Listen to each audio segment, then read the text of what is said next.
Meet the editors. പ്രധാനമന്ത്രി സ്ഥാനാർത്ഥിയായി കോൺഗ്രസ് അധ്യക്ഷൻ മല്ലികാർജുൻ കാണിക്കുന്നതിൽ ഇന്ത്യ മുന്നണിയിൽ ഭിന്നത. ലാലു പ്രസാദ് യാദവിനും നിതീഷ് കുമാറിനും നീക്കത്തിൽ അതൃപ്തിയുണ്ട് എന്നാണ് സൂചന.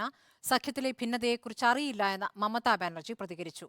സീറ്റ് വിഭജനത്തെ ചൊല്ലിയും തർക്കം രൂക്ഷമാണ്.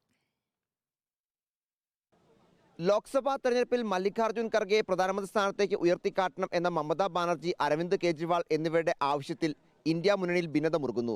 നിതീഷ് കുമാർ, ലാലു പ്രസാദ് യാദവ് എന്നിവർ അതൃപ്തി രേഖപ്പെടുത്തി. ഇരു നേതാക്കളും ഇന്നലെ ഇന്ത്യ സഖ്യയോഗം അവസാനിക്കാൻ പോലും കാത്തുനിൽക്കാതെ മടങ്ങി.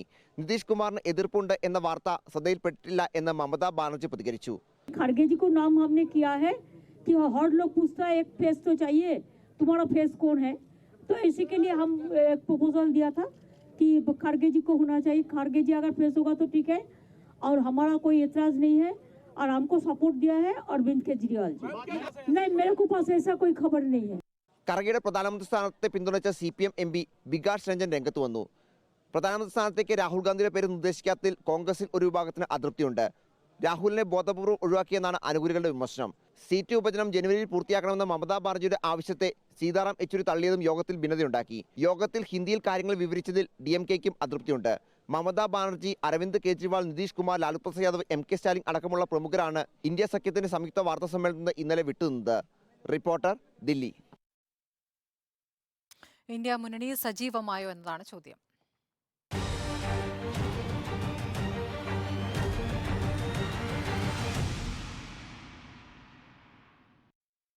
സമയം 9:47. ചുരുക്കി എല്ലാവരുടെ അഭിപ്രായം പറയാമെന്ന് അഭ്യർത്ഥിക്കുകയാണ്. ഉണ്ണി പറശ്ശൻ. ഇന്ത്യ മുന്നണി സജീവമായി എന്നാണ് ഞാൻ എൻ്റെ അഭിപ്രായമായിട്ട് രേഖപ്പെടുത്തിയിരിക്കുന്നത്. അതിൻ്റെ കാരണം എന്താണെന്ന് വെച്ചാൽ, നമുക്കറിയുന്നത് പോലെ കഴിഞ്ഞ 5 സംസ്ഥാന നിയമസഭാ തെരഞ്ഞെടുപ്പുകളുമായി ബന്ധപ്പെട്ട് കോൺഗ്രസ് വളരെ തിരക്കിലായിരുന്നതുകൊണ്ട് ഏതാണ്ട് 2 മാസമായല്ലോ ഈ മുന്നണിയുടെ യോഗമൊക്കെ ചേർന്നിട്ട്. അർത്ഥത്തിൽ ആ മുന്നണി വീണ്ടും യോഗം ചേർന്നിരിക്കുന്നു. അവിടെ ചില പ്രധാനപ്പെട്ട ചർച്ചകൾ നടന്നിരിക്കുന്നു. ഇപ്പം നമ്മൾ കേൾപ്പിച്ച മമതാ ബാനർജിയുടെ ബൈറ്റിൽ തന്നെ പറയുന്നുണ്ട്, ആളുകൾ ചോദിക്കുന്നു നിങ്ങളുടെ മുഖമാരാണ്, അപ്പോൾ നമുക്കൊരു മുഖം ആവശ്യമുണ്ടല്ലോ, അതുകൊണ്ട് ഞാൻ പറഞ്ഞു അത് ഖാർഗെ ആയിരിക്കണം എന്ന് പറഞ്ഞു. അതിനെ അരവിന്ദ് കെജ്രിവാൾ സപ്പോർട്ട് ചെയ്തു. അക്കാര്യത്തിൽ എന്തെങ്കിലും എതിർപ്പുണ്ട് എന്ന് ഞങ്ങൾ വിചാരിക്കുന്നില്ല എന്ന് പറയുന്നു.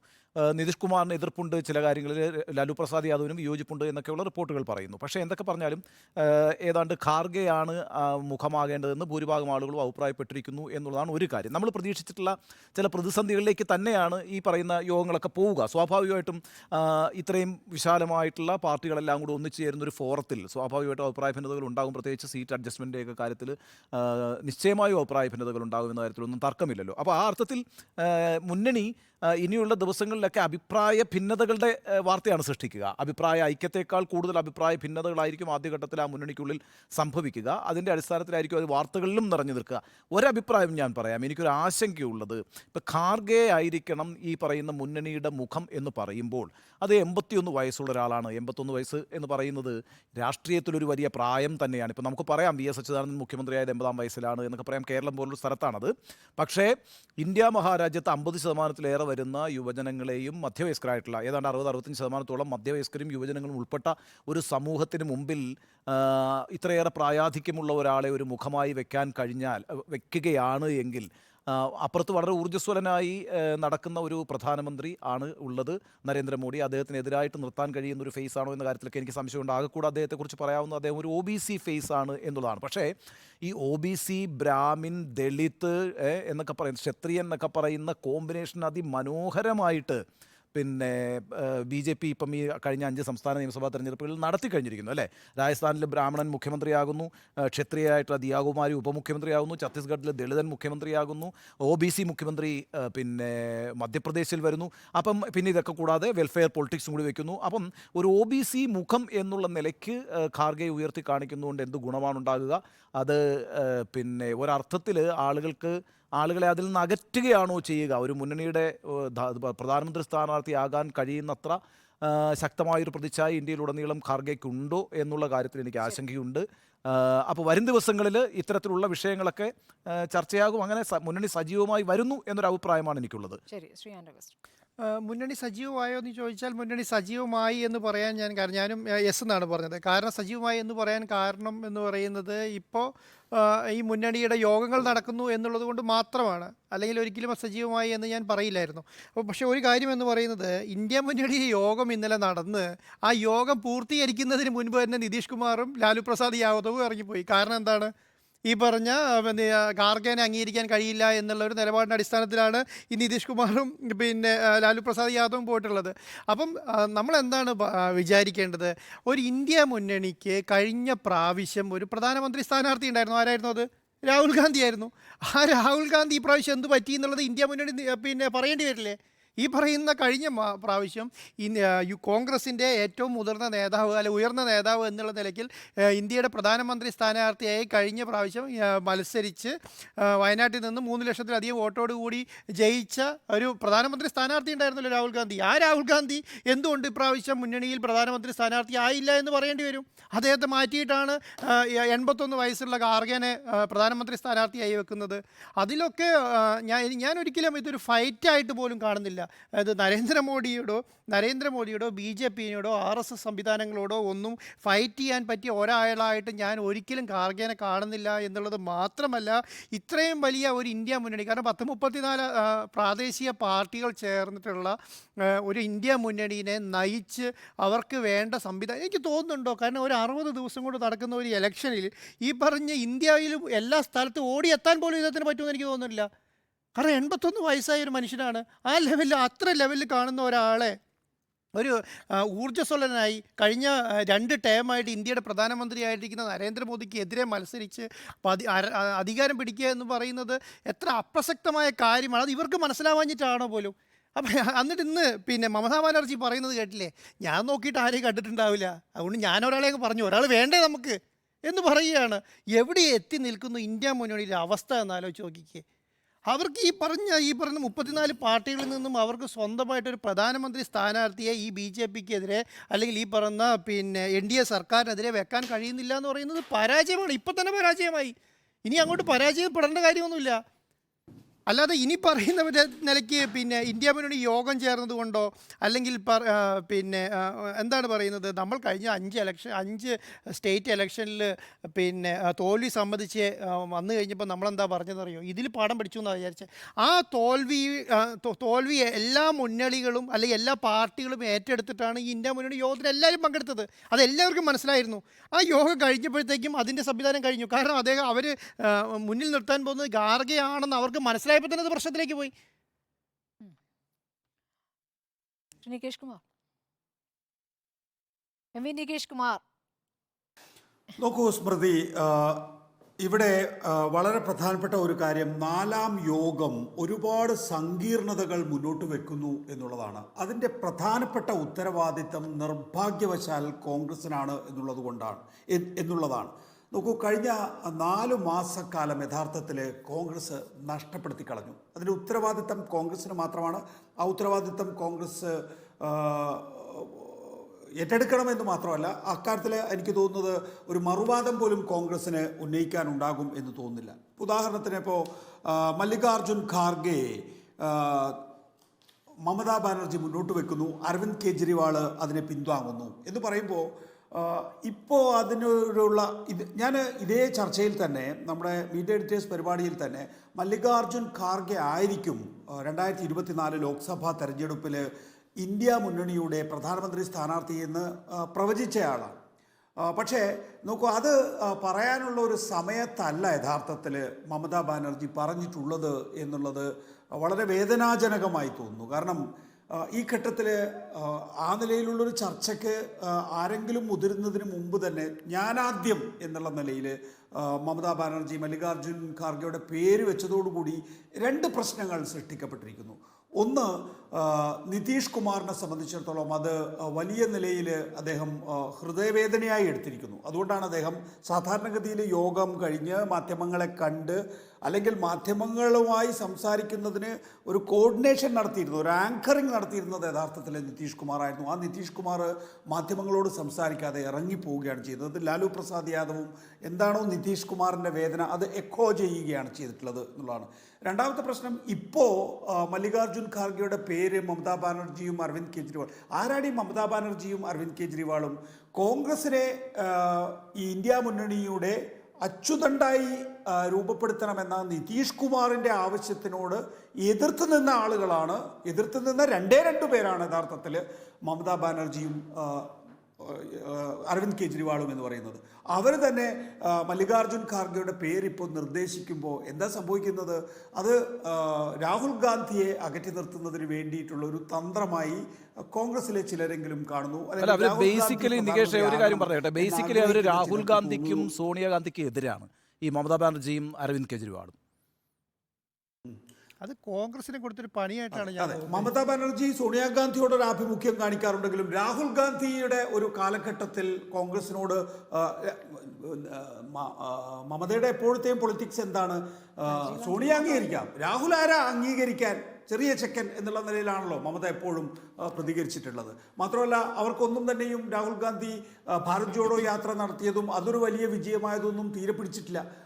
അതിനുശേഷം നിയമസഭാ തെരഞ്ഞെടുപ്പിൽ യഥാർത്ഥത്തിൽ ചങ്കിടിക്കുന്നുണ്ടായിരുന്നത് മമതയ്ക്കും അരവിന്ദ് കെജ്രിവാളിനുമായിരുന്നു. പക്ഷേ കോൺഗ്രസിന് വിജയം കണ്ടെത്താൻ സാധിക്കാത്തത് വന്നതോടുകൂടി ഇതാ മല്ലികാർജുൻ ഖാർഗെ പ്രധാനമന്ത്രി സ്ഥാനാർത്ഥി ഉയർത്തിക്കാണിച്ചത് യഥാർത്ഥത്തിൽ നിതീഷിനും രസിക്കാത്തൊരവസ്ഥ വന്നു.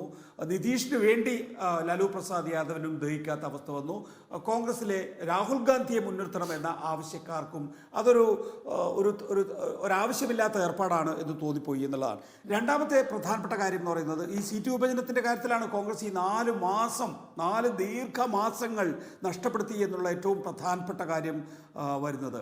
അവിടെ ഇനിയിപ്പോൾ പഞ്ചാബിൽ, ദില്ലിയിൽ അവിടെ കോൺഗ്രസും അതുപോലെ തന്നെ ആം ആദ്മി പാർട്ടിയും സീറ്റ് വിഭജനം പൂർത്തിയാക്കണം. ബംഗാളിൽ മമത ഞാൻ എന്തിനും തയ്യാർ, മമത ഇപ്രാവശ്യം കുറച്ചുകൂടി എക്സ്പ്ലോർ ചെയ്യുക എന്നുള്ള ഒരു മൈൻഡ് സെറ്റോടു കൂടിയാണ് ഡൽഹിയിലേക്ക് വന്നിട്ടുള്ളത്. മമത വരുന്നതിന് മുമ്പ് തന്നെ കൊൽക്കത്തയിൽ വെച്ച് പറഞ്ഞിട്ടുള്ളത് നിങ്ങൾ ലെഫ്റ്റുമായിട്ട് സഖ്യം ഉണ്ടാക്കാൻ തയ്യാറാണോ എന്ന് ചോദിച്ചപ്പോൾ ഞങ്ങൾ എന്തിനും തയ്യാറാണ് എന്നാണ് പറഞ്ഞിട്ടുള്ളത്. പക്ഷേ ഇന്നിപ്പോൾ ജനറൽ സെക്രട്ടറി സീതാറാം യെച്ചൂരി മമതയെയും BJPയെയും ഒരേപോലെ എതിർക്കും എന്ന് വ്യക്തമാക്കിയതോടുകൂടി തന്നെ ബംഗാളിൽ എന്തായാലും ലെഫ്റ്റിനെ ഉൾപ്പെടുത്തിക്കൊണ്ടുള്ള ഒരു ഇന്ത്യ മുന്നണി ഇല്ല എന്നുള്ള കാര്യം ഉറപ്പായി കഴിഞ്ഞിരിക്കുന്നു. അപ്പോൾ പഞ്ചാബിലും ഡൽഹിയിലും ഒരു സാധ്യതയും കാണുന്നില്ല കോൺഗ്രസും ആം ആദ്മി പാർട്ടിയും തമ്മിലുള്ളൊരു സഖ്യത്തിന്. അതിനുള്ള സമയവും ഇനിയുണ്ട് എന്ന് ഞാൻ കരുതുന്നില്ല. ബംഗാളിൽ മമതയും CPM തമ്മിൽ എന്തായാലും ധാരണയുണ്ടാവില്ല. ഹൈക്കമാൻഡിൻ്റെ നിർബന്ധപ്രകാരം ഒരുപക്ഷെ കോൺഗ്രസുമായിട്ട് ധാരണ ഉണ്ടായേക്കാം. പക്ഷേ അവിടെയും അധീർ രഞ്ജൻ ചൗധരി എന്ന് പറയുന്ന വിലങ്ങ് തടി വളരെ പ്രധാനപ്പെട്ടതാണ്. അധീർ രഞ്ജൻ ചൗധരിയെ മറികടന്നുകൊണ്ട് മമതയുമായി കോൺഗ്രസിന് സഖ്യമുണ്ടാക്കാൻ കഴിയുമോ എന്നുള്ള കാര്യം ഇനി നമ്മൾ കാണാനിരിക്കുന്നതാണ്. ഉത്തർപ്രദേശിലാകട്ടെ മറ്റൊരു ആശങ്ക വന്നിരിക്കുന്നു. കാരണം കോൺഗ്രസ് BSPയുമായി ഏതൊക്കെയോ തരത്തിൽ അനൗപചാരിക കൂടിയാലോചനകൾ നടത്തുന്നുണ്ട്. അത് സമാജ്വാദി പാർട്ടിയെ രോഷം കൊള്ളിച്ചിരിക്കുന്നു. അങ്ങനെ നിരവധിയായ പ്രശ്നങ്ങളാണ് ഇപ്പോൾ ഉരുണ്ടുകൂടിയിരിക്കുന്നത്. ഇതൊക്കെ പരിഹരിക്കാനുള്ള ഒരു സമയവും കാലവും യഥാർത്ഥത്തിൽ ഉണ്ടായിരുന്നു. പക്ഷെ കോൺഗ്രസ് അത് നഷ്ടപ്പെടുത്തി എന്നാണ് എനിക്ക് തോന്നുന്നത്. ഇനിയിപ്പോൾ നമ്മൾ ഖാർഗെയുടെ പ്രധാനമന്ത്രി സ്ഥാനത്തേക്ക് നോക്കൂ. ഞാൻ ഒരു പൗരൻ എന്നുള്ള നിലയിൽ ആഗ്രഹിക്കുന്നതാണ് ഇന്ത്യയിൽ ഒരു ദളിത് പ്രധാനമന്ത്രി ഉണ്ടാകണമെന്ന്. ദളിത് പ്രധാനമന്ത്രി ഉണ്ടാകണമെന്ന് മാത്രമല്ല, ദളിത് ആവശ്യങ്ങൾക്ക് വേണ്ടി ഒരു മുന്നണി കൂടുതൽ ശ്രദ്ധ ചെലുത്തണമെന്നുള്ളതാണ്. അതുകൊണ്ടാണ് നമ്മളെല്ലാം നിതീഷ് കുമാറിൻ്റെ കാസ്റ്റ് സർവേയെ പിന്തുണച്ചിട്ടുള്ളത്. ഒരു കാസ്റ്റ് സെൻസസ് രാജ്യത്ത് ഉണ്ടാകണം എന്നുള്ള ഒരു മുറവിളിയുടെ ഒപ്പം നിന്നിട്ടുള്ളത്.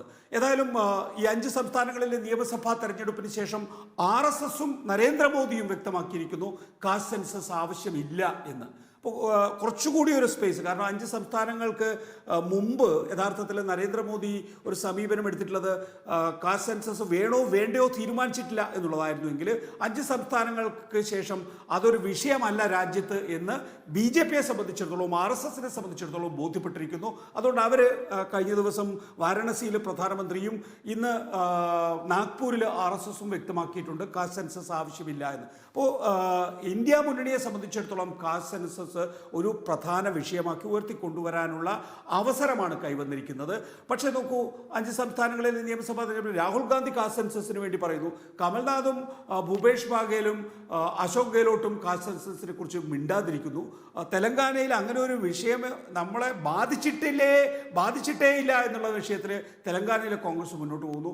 അത് സാധ്യമല്ല. കാരണം അവർ മുന്നോട്ട് വെക്കുന്ന വെൽഫെയർ സ്കീമൊക്കെ തന്നെയും ഈ ജാതി മുദ്രാവാക്യവുമായി ചേർത്ത് വെച്ചുകൊണ്ട് ഒരു പൊളിറ്റിക്കൽ എക്കണോമി എന്നുള്ള നിലയിലേക്ക് അതിനെ ഉയർത്തിക്കൊണ്ടുവന്ന് ഒരു ഐഡിയോളജിയിലേക്ക് ആ വിഷയം ഇഴുകിച്ചേർത്ത് കൊണ്ടുപോകാൻ സാധിക്കുകയാണെങ്കിൽ, നമുക്ക് CSTS ലോക്നീതി സർവേയിലൊക്കെ തന്നെ വ്യക്തമായിട്ടുള്ള എന്താണ്, ഈ 5 സംസ്ഥാനങ്ങളിലെ തെരഞ്ഞെടുപ്പിൽ കോൺഗ്രസിൻ്റെ കൂടെ ആകെ നിന്നിട്ടുള്ളത് 1 SC, 2 മുസ്ലിങ്ങൾ. ഈ 2 വിഭാഗങ്ങളാണുള്ളത്.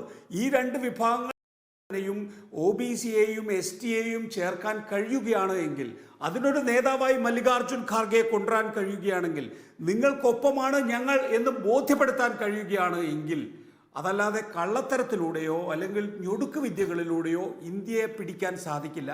പക്ഷെ പകരം നിങ്ങൾക്ക് ആത്മാർത്ഥത വേണം. നിങ്ങൾ എന്നുള്ളതാണ് കോൺഗ്രസ് പ്രതിപക്ഷത്തെ സംബന്ധിച്ച് ഏറ്റവും പ്രധാനപ്പെട്ട കാര്യം. ഇന്ത്യ മുന്നണി സജീവമായോ എന്ന് ചോദിച്ചാൽ സജീവമായിരിക്കുന്നു. ഇന്നലത്തെ യോഗത്തിൽ ഖാർഗെയുടെ പേര് മമതാ ബാനർജി മുന്നോട്ട് വച്ചതിൽ അവർക്ക് ചില താല്പര്യങ്ങളുണ്ട് എന്ന് തന്നെയാണ് കരുതുന്നത്. നിതീഷ് കുമാറിന്റെ പേര് വരാതിരിക്കാൻ ഒരുപക്ഷെ എടുത്തു പറഞ്ഞതായിരിക്കണം ഖാർഗെയുടെ പേര്. അല്ലെങ്കിൽ കോൺഗ്രസിലെ നേതാക്കളെ അങ്ങനെ അംഗീകരിക്കുന്ന ഒരു നിലപാടില്ല. ഏതായാലും ഒരു ദളിത് മുഖത്തെ പാർട്ടി അധ്യക്ഷനായി തന്നെ തീരുമാനിച്ചതിന് പിന്നിൽ കോൺഗ്രസിന് ഒരു താല്പര്യമുണ്ട്.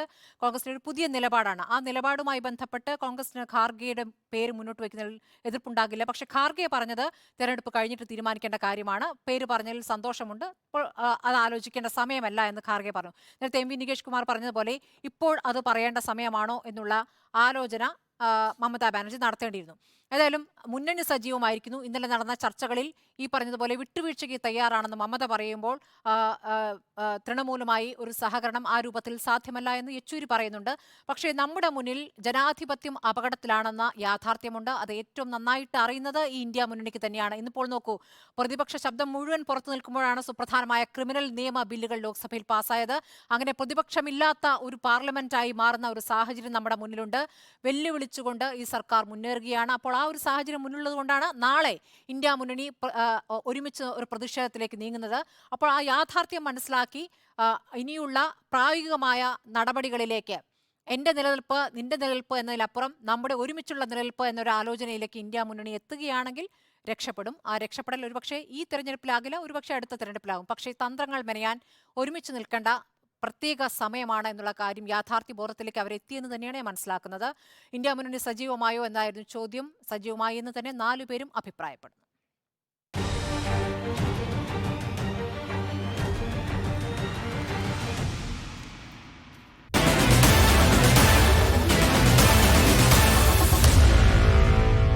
Meet the editors.